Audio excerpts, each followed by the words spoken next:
Hello, and welcome to the Parthenon podcast. As always, I dropped the paper off the table. As always, I'm your host, Joe. And I'm Meg. And today we have stories, of course. You know, what's new? Stories and stuff. Stories. Good conversation. Stories and stuff. It's hard to believe it's 2020. I was looking at some YouTube videos the other day, and I saw one that was like published March 1st, 2020. I was like, man, we really coming along here. 2020 years since the Earth was created. I was like looking back at pictures of myself from freshman year, which was fall 2015 for me. It was the very first semester of college. And I was like, oh my God, I was a baby. Like I physically look like I have, not a ton compared to a lot of people too. Yeah. Bigger differences, but like 5 years. I have physically aged. That's what happens. And it's crazy to think that like 5 years isn't a super long time, but then you put into perspective and it's like, oh, that's half a decade. So it makes sense. I didn't think about that. It's like, oh yeah, it's half a decade. So that would make sense that I look like half a decade older. Yeah. I'm telling you, the military, for people who don't know that are listening maybe for the first time, I'm in the Army. And the military aged me. Like, basic training aged me. Doing all the physical stuff that I was doing and all the stress I was under definitely physically put some years on me. I mean, it does. That's what stress does to you. But, looking at 2020, something's really great about that, because 100 years ago, women were given the right to vote. That's true. Yeah. And the other day was International Women's Day, Hey. which was neat. Glad that that's a thing now that we're celebrating. So we'd love to hear in the comments section how you guys celebrated International Women's Day. Did you tell a woman you love that you love them and appreciate them for them? Did you celebrate your friends that are women that are accomplishing big things? Yeah, exactly.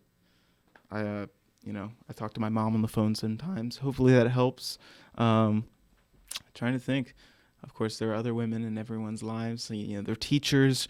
Their compatriots, anyone, and especially the Parthenon. We have a lot of women on staff here that pump out these stories for y'all to listen to. So think a woman today, basically. Playing devil's advocate, some bad things and large things that have happened in 2020, and we're only 3 months in. We had a World War III scare right there in the beginning. Hey, fun. And now we're dealing with the coronavirus. That's fun. Why don't you tell us a little bit about that? We have a little story right up on it. Well, as you probably know at this point, if you've paid attention to any sort of media at all, the coronavirus is widespread at this point. It's affecting the entire world. Yeah. And I know Italy has literally quarantined their entire country. Like, people are boarded up in houses type thing. Yeah. The United States now, as it is quickly spreading, it is overcoming all kinds of states, bordering states as of right now. I think it's in Ohio.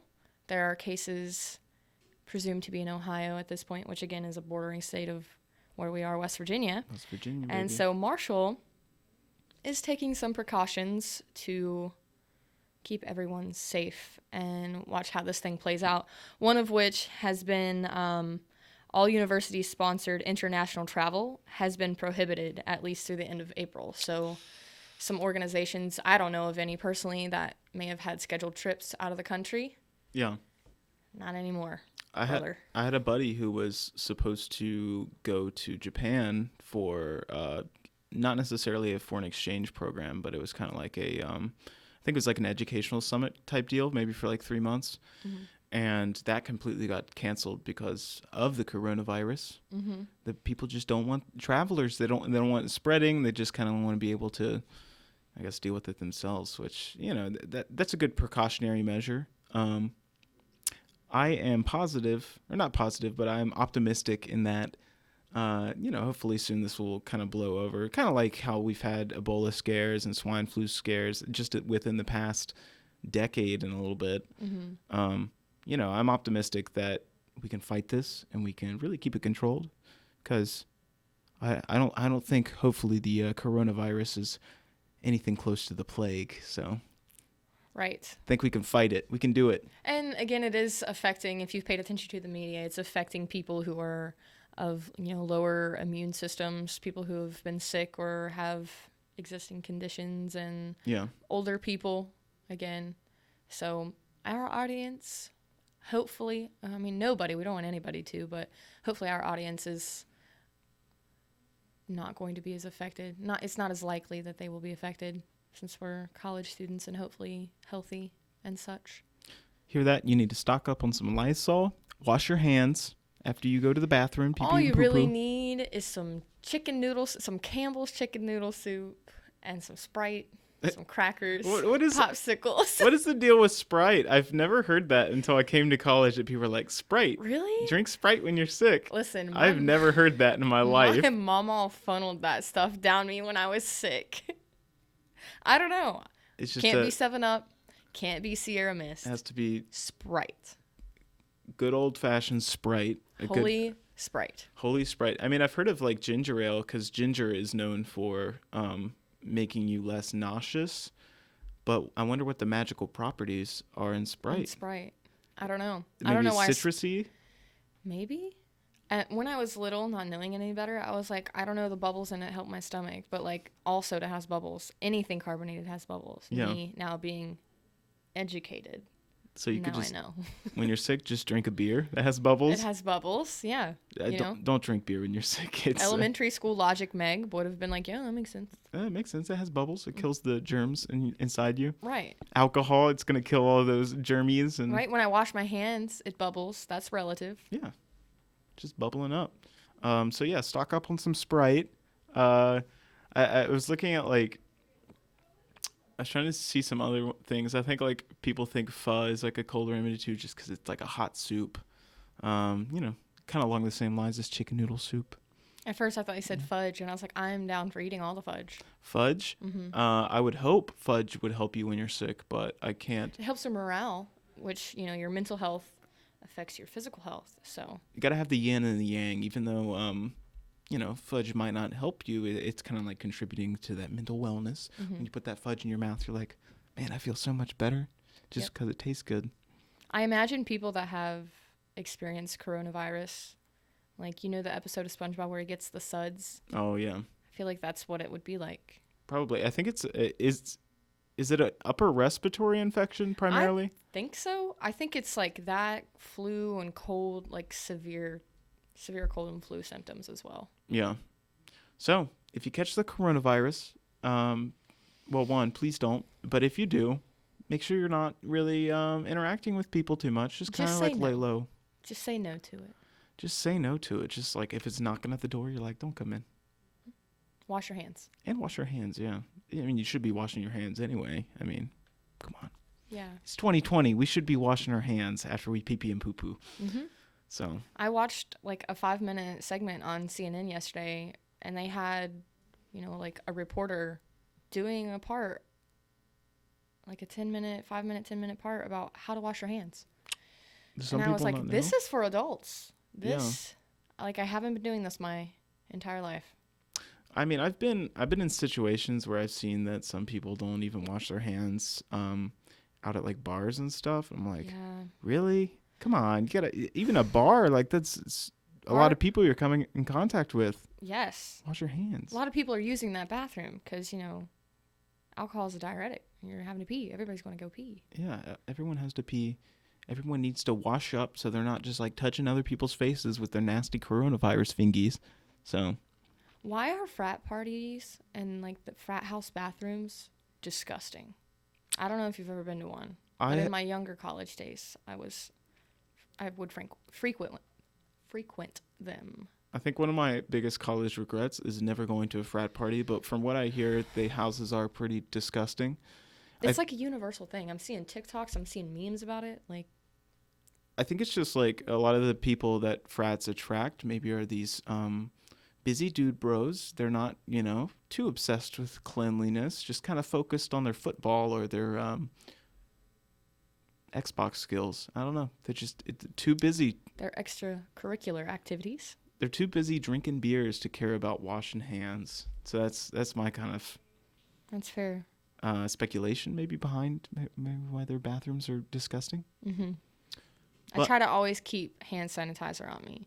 And after my experience at basic training, they like literally intentionally deprived us of soap, hand sanitizer, and toilet paper for like a 3-week period. So everyone and their brother got sick. And I like to think that I'm pretty much immune, knock on wood, yeah, to a lot of viruses and sicknesses because my immune system was like, here's everything all at once yeah, and do like ruck 12 miles and do 3,000 push-ups. Go. yeah. And then my body was like, okay. And I haven't been sick since. Wow. Knock on wood. You kind of got this like threshold that built up, and I don't know. That's kind of a crazy situation. So you were one of the people that did not get sick. I got sick at basic. Okay. I got very sick, but my body like worked through it. I think that's the whole point. Everybody gets super sick at basic. Yeah. And then all of a sudden I'm no longer sick, and like I literally have not been sick since. Like not even a cold. Wow. That's pretty good. Just saying. But in terms of cleaning up and keeping well, and keeping a place beautiful, that transitions to this next story, the Marshall Green Sweep.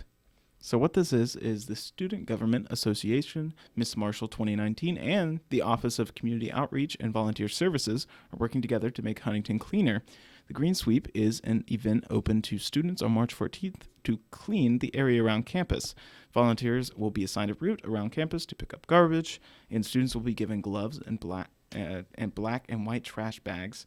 And all these resources are provided by the Marshall Sustainability Department to just contribute to cleaning up. And they're going to be recyclable contents that will be entered into a nationwide contest called Recyclemania. Does the article mention anything about why the specifics of the color of the trash bag is important? Why? I don't think it does, but I would assume maybe it's for like recyclables Maybe and it trash. signifies something else. Yeah, I'm thinking like per se the white trash bags or some like the plastics or maybe the maybe glass that you can recycle. Mm-hmm. And then the black trash bags are just straight old trash, stuff you can't recycle. So I'd assume that's what it's about. And with that, the amount of sections cleaned will be determined by how many volunteers participate. Clean the whole campus. Everybody volunteer. Clean that campus, clean the environment around campus. And, you can check in and register specifically through HerdLink if you are interested. And, if you want to volunteer, do something good for at least the Huntington community and campus, please clean up. Because I feel like, one, we need more recycle initiatives, especially I think this helps since we are being entered in a contest to see how much we can recycle from this project specifically. And just anything to make Huntington and the campus look more beautiful. And I think it's great that Marshall we're always doing something very green. Yeah. I know that's kind of punny because our colors are green and white and everything, but like we really are. We're always down for recycling, and it could get you some volunteer hours too. I know a lot of majors you need to have volunteer hours, or for organizations you're in could contribute to that too. Yeah. But yeah, I actually recycle and bring my things to Marshall. If you're a citizen of Huntington, I don't know why, but you got to pay like you got to pay a fee. I think it's like $50, maybe even more. Yeah. To recycle at Huntington, Huntington's like city recycle place. Mm-hmm. And I was like, oh, oof, that's steep for a college student. Like I can't pay that. Yeah. Just to help the earth. But Marshall's like, we have these gigantic bins. Toss all your mixed recyclables. I don't even have to separate it. Wow. Just put it in this bin and we'll take care of it. And I do. That's what I do all the time. Don't even have to separate them into colored and whites. Nothing. That was a funny joke from The Office. It's like, what are you doing? It's like, I'm separating my recyclables into the coloreds and whites. I haven't like seen laundry. That, Just like laundry. I mean, that's really good that at least Marshall still has those bins available to students. And, it's for those who live pretty far away from campus. Even though you have to pay for it, it's still good that we still have that resource. I remember hearing the story about like the guy who runs the recycling plan, and like he didn't really want to charge, but it's one of those things just to keep the facility up and running and just like still offer it to people. And so if they want to make a difference, it's there. And then if you're a Marshall student, check out those bins. They're outside of Corbly. They're like in that little alleyway between Corbly and Drinko. Oh, yeah. All right. So, yeah. Moving on. Do you want to hear about the police blotter? Yes, some stuff that's please. going on? Yeah. Let's hear about this stuff. I like looking at it because sometimes there can be some kooky stories about people just evading the law. And let's hear it. So this one's about reckless driving. Officers arrested one male for reckless driving, obstruction, fleeing on foot, and verbal threats after the suspected returned to the scene where he abandoned his vehicle. At 3:27 a.m., March 8th, the male reportedly got into his truck in the 500 block of 17th Street and did a burnout on the sidewalk for roughly 2 minutes before heading south on 17th Street. The suspect pulled into a parking lot on the street, and officers initiated a traffic stop and told the suspect to stay in his vehicle, but he fled on foot going north. Reports say officers left the suspect and called a tow truck to remove the vehicle. The suspect then reportedly returned to the parking lot and started making verbal threats to the person towing his truck. So the suspect was arrested and taken to Western Regional Jail. It didn't have to be that way. It didn't have to be that way. When you first read it, I was like, oh, it's just going to be reckless driving. And then I was like, whoa, he got arrested for reckless driving? Yeah. And then you continued on, and I was like, oh, that's why he got arrested. Don't run from the police. Yeah, that could have been just like, worst case scenario. You stop right there at reckless driving, you get a ticket and some points on your license, but... Now he has like evading the police and, a couple different things and just obstruction, fleeing on foot, verbal threats, and reckless driving. So the whole 9 yards. But I'm sure he does, seeing the positive light of things, have a lifelong memory. a lifelong memory. Lifelong. He'll never forget. Hopefully. Yeah. Maybe. I mean, maybe he should forget. I don't know. Whatever. There's also been an identity theft situation where a student informed MUPD officers his identity had been stolen after discovering someone had opened a Discover Card account in his name. Student said the person responsible somehow had access to the student's social security number in order to open the account. There are currently no suspects. That's something odd to report to Marshall Police, specifically Marshall Police. Yeah. But that's really unfortunate. Yeah, I had like a weird situation. This isn't identity theft for like my social security number, but there was one time I was sitting outside with a friend and we were like smoking a cigarette. This is probably like freshman year, and these guys came up to us. It's like, hey, can we get into North and South? We're staying with a friend, and so they were like, can we use your ID to get in? So they wanted me to hand my student ID so they could get into North and South. And they were like, We'll return it later after we get in. I was like, no. No. Well, why would I let you in? Yeah. And so it's just one of those things that just kind of like disarmed the situation. I was like, nah. Right. I mean, I wasn't mean about it, but I was like, nah, I don't trust you guys. Yeah, I don't blame you. So it's just like there's people around here trying to get into buildings, trying to steal stuff. Watch out. If you want to protect your identity and your I don't know. Money. Your money. Yeah. What happens when people get like their credit cards compromised and everything? Do they get that money back? How does that work? If it's a credit card, yes, you can call the credit card company and get reimbursed for that. It's a little bit harder for like debit accounts because that's from your personal funds and it's not kind of like, it's not on credit. You can get it reimbursed for like a debit account. My brother-in-law, he had a social security number breached because through his bank, they had like a nationwide breach of their stuff.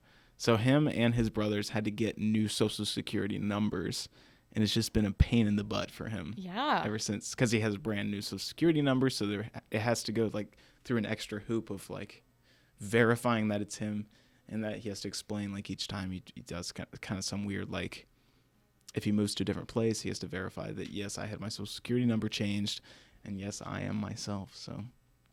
Wow, that's a lot of hoops to jump through. It is. It's kind of a pain in the butt, and it sucks that people are out there just trying to steal your identity, trying to be you.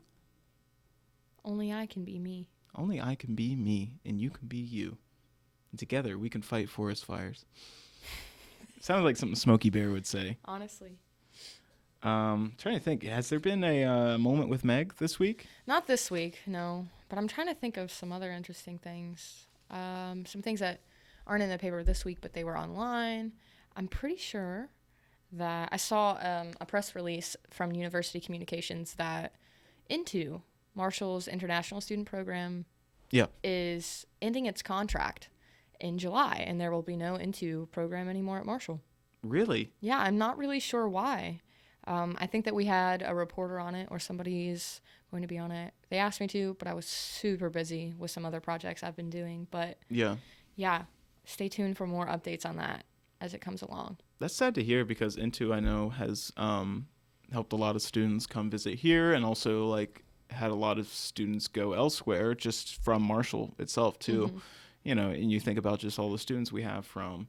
I know the Into program itself has facilitated a lot of Chinese and Indian students, and I don't know where else we're kind of partnered with. I know we have a lot of different countries under our belts. Mm-hmm. In terms of which universities we're facilitated with, and that we can use the Into program to go through.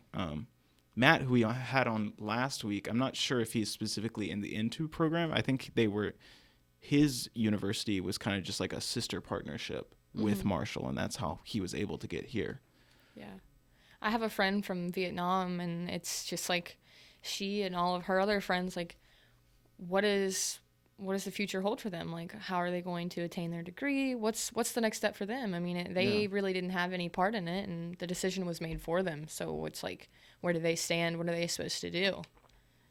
Yeah, I hope everything works out for that. They kind of like, I mean, I know it sounds like right now they're for sure closing it down, but hopefully, you know, someone changes their mind and there's some kind of renegotiation coming up because of some sort of compromise, maybe. Yeah, some sort of compromise, because I hate to see that program fall by the wayside, because I think it's helped facilitate a lot of like diverse interactions in the university. It came out of nowhere, because Marshall has constantly and consistently been highlighting all the things that Into does and different events and programs with it. It's something that Marshall has blatantly taken pride in. Yeah. So for it to just up and like, I saw that press release and was floored. I was like, why? What's going on? And there really was no explanation in it thus far, but we will have reporters very likely continue to investigate that story. Yeah. And something to talk about, I can talk about my capstone a little bit. I've mentioned it before, but I was supposed to film this past weekend, the 7th and 8th of March, and I'm renting a camera through a company located out of Burbank, California. And so they were supposed to ship it out Friday night, and I was supposed to get it Saturday morning, but they called me Friday night around like 5:45 their time, 8:45 our time, so it was well past the business day in West Virginia. And they were like, hey, we have terrible news. And like my heart sunk. And I had this like weird suspicion that something might go wrong with the like with the camera rental. Like, you know, when you're doing a big project, you always have your suspicions that something's going to go awry. Something inevitably has to inconvenience you at the very least. Exactly. So what happened was their main shipping partner, or whoever was over the shipping for outstanding orders, she had a family emergency and she didn't get the shipment out. And since they're closed on Saturdays and Sundays, they couldn't just ship it the next morning. And there's so much stress that just tears down and falls, and like you're taking the brunt of it now. Yeah, especially with shooting a film. I have to get my cast and crew on specific days, and I have to like. I wanted to shoot specifically on Saturday and Sunday, because Saturday was supposed to be like the most beautiful day in all of the week. And it was. This weekend was absolutely gorgeous here. And I didn't have the camera. And so now I'm going to have to film this weekend, and something that might not work out because we had to reschedule for the filming is that we might not be able to shoot in the facility we wanted to on this Sunday. So I'm going to have to find maybe a completely new cafe and work around that, and just having to deal with the reshooting, trying to get the camera on new dates, trying to get my cast and crew together because it's a completely different week. People's schedules just go different ways and different times. So. Right. Well, best of luck to you in that. I mean, that's something that's so common in majors like ours. Like, I'm definitely not video. I don't do a lot of video, but I do some like multimedia journalism projects, like one I'm working on now. And even in public relations too, a lot of what we do hinges on communication with other people and the facilitation of things that are almost out of our hands. We can only do so much and hope that other people come through on their end, and there are things that you can't control, like the weather too. Like, I was trying to take some really nice photos. I'm doing a project on Frost Top, the like little drive-in out by the hospital. Yeah, very cute little place. Yeah, and I want to do, a cute little multimedia story for it. And God, the first day I went, it's snowing, and nobody wants to talk to me because they don't trust the media. So then I try and finagle my way around different sources and try and finally find somebody who wants to talk to me. Only one person does, and it's on a ugly day where I can't get any pretty pictures. Nobody wants to be interviewed about what they think of the freaking hot dogs, and I'm like, sometimes it's really frustrating. And as media specialists like we are, and people who are trying to make a career out of something more artistic, it's difficult when the longevity and the quality of it is hinging so much on other people just to come through. And especially as students, where you can't pay everyone along the way just to help you out, just because you don't have the budget for that, and you're like not set up for that. And then when you do get favors. You do get it done, nobody pays you for it or shares it or recognizes it. They're like, oh, that's cool. And you're like, I literally just put like the last month of my life into this. Exactly. I mean, I'm optimistic about the project that it will get done, and like, I'm optimistic that, man, this is gonna really look nice when it happens. But just right now, it's so hard to foresee it happening because I've been trying to shoot for the last 2 weeks and had to like kind of reschedule one of the weeks into this coming weekend, and then the camera fell through. So, That's why it's so important to support local artists in whatever way you can. Yeah. So with that, I think it's a blessing in certain ways that, like, yes, I have one more week to prepare, and the project's going to be stronger that way, but I'm going to try to find a new shooting location, so hopefully that works out. Mm-hmm. I hope it does. I'm excited to see it. I'm excited to show you. I'll have to invite you and everyone. I'm inviting so many people to come see it just because so many people are involved, and it revolves around just a lot of people. So I'll have to show you some props later that we finished for it, and I think that's I guess that's all we have for this week in terms of time. Wash your hands, and we care about you. Wash your hands. That's like the most important part, but also recognize that we care about you. All right, guys. Thank you for joining us.